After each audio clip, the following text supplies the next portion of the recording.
How does a small city surrounded by enemies become the most powerful empire the world had ever seen? Rome did not begin as a superpower. It did not begin with vast armies, endless wealth, or powerful emperors. It began as a fragile settlement fighting for survival among rival tribes and hostile neighbors. Nothing about its early years suggested that it would one day rule millions of people across 3 continents. Yet Rome possessed something its enemies did not: an extraordinary ability to adapt, endure, and grow stronger after every setback. Every defeat became a lesson. Every victory became a stepping stone. While other states struggled to survive, Rome was quietly learning how to dominate. As the city expanded, so did its ambitions. Neighboring tribes were defeated. Alliances were forged and broken. One by one, Rome absorbed rivals and transformed them into sources of strength. Then came the challenge that would change everything. Across the Mediterranean stood Carthage, one of the richest and most powerful cities on earth. The clash between these 2 rivals would decide the future of the ancient world. The wars were long, brutal, and devastating. Entire armies vanished. Great commanders rose and fell. More than once, Rome stood on the edge of disaster. Yet each time, it refused to surrender. When the conflict finally ended, Rome emerged victorious. The Mediterranean was no longer divided between competing powers. It belonged to Rome. But Rome's most dangerous enemy was never beyond its borders. It was growing within them. The wealth of conquest flooded into the Republic. Powerful families accumulated fortunes. Small farmers lost their land. Political rivals became bitter enemies. Ambitious generals discovered a dangerous truth: soldiers could become loyal to commanders rather than to Rome itself. The Republic still appeared strong. The Senate still met. Elections still took place. Laws were still debated. Yet beneath the surface, the system that had built Rome's greatness was beginning to crack. Few people noticed. Fewer still understood how dangerous those cracks would become. Then came Julius Caesar, brilliant, charismatic, and endlessly ambitious.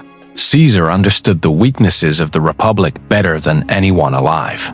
When he crossed the Rubicon River with his army, he did more than start a civil war. He challenged the very foundations of Roman government. Tradition, law, and custom suddenly mattered less than military power. Caesar's victories made him the most powerful man in Rome, but they also created fear. Many senators became convinced that the Republic itself was dying. In 44 BCE, they struck first. Caesar was assassinated in the heart of Rome. His killers believed they had saved the Republic. Instead, they destroyed it. The assassination plunged Rome into chaos. Alliances collapsed. Rival factions fought for power. Civil war returned with even greater fury. Out of that storm emerged a young man few expected to succeed. His name was Octavian. Many dismissed him as inexperienced and weak. They were wrong. Patiently, carefully, and relentlessly, he eliminated every rival standing in his way. Unlike Caesar, he understood that lasting power required more than military victories. It required legitimacy. In 27 BCE, Octavian became Augustus, the first emperor of Rome. The Republic survived in appearance, but its heart had changed forever. Rome had entered a new age. Under Augustus and his successors, roads connected distant provinces. Trade flourished, cities expanded, and the empire stretched farther than ever before. To the outside world, Rome appeared unstoppable. It seemed as though nothing could threaten its power. But history has a habit of hiding danger behind success. At the very moment Rome reached the height of its glory, the seeds of future crises were already taking root. Ambitious generals still commanded powerful armies. Vast frontiers demanded constant defense. Wealth created new inequalities. Succession remained uncertain. The empire looked stronger than ever before.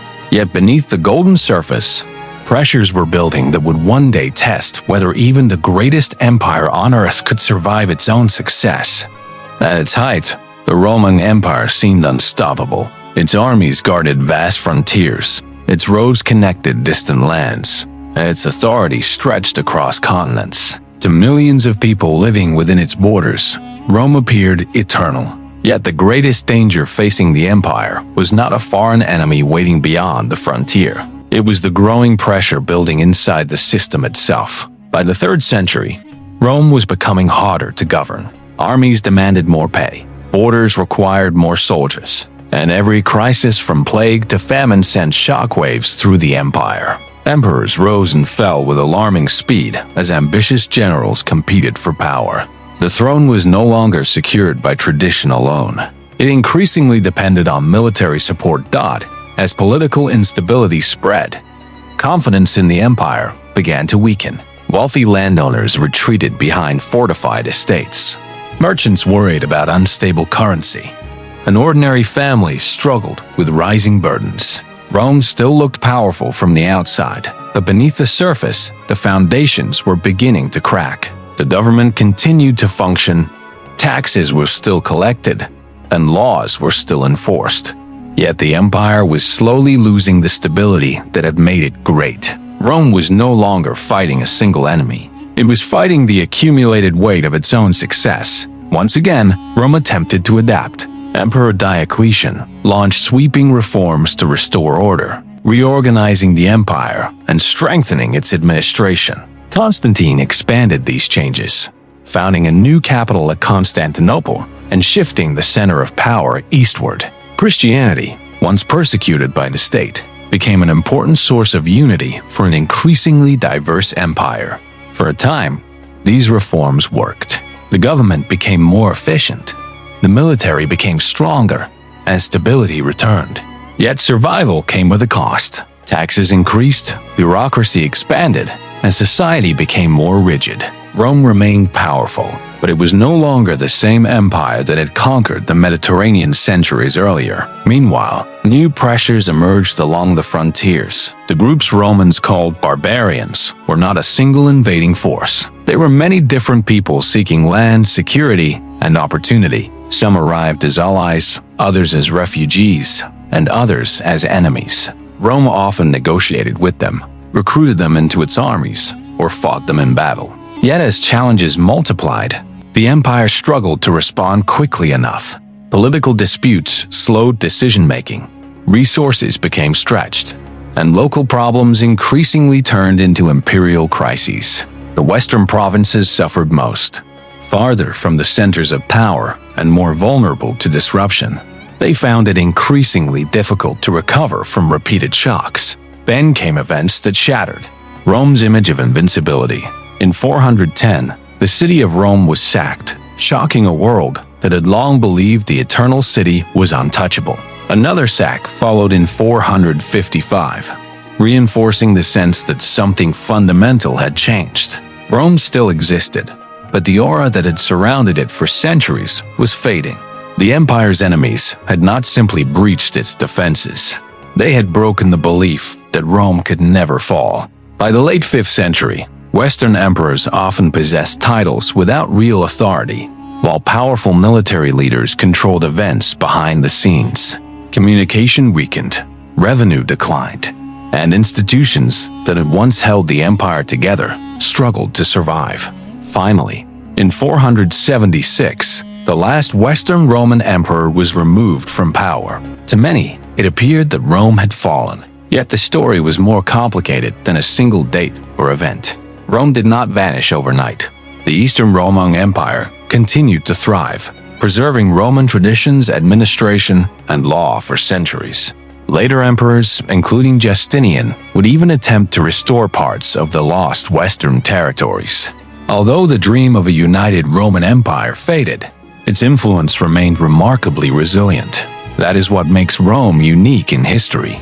Its rise was not the achievement of a single emperor, army, or generation. It was built through institutions, laws, engineering, military organization, and the ability to adapt to changing circumstances.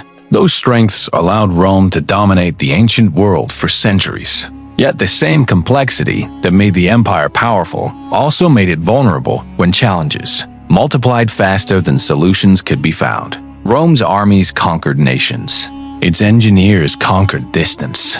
Its laws conquered time. And long after its emperors disappeared, The legacy of Rome continued to shape the world, proving that while empires may fall, their ideas can endure forever.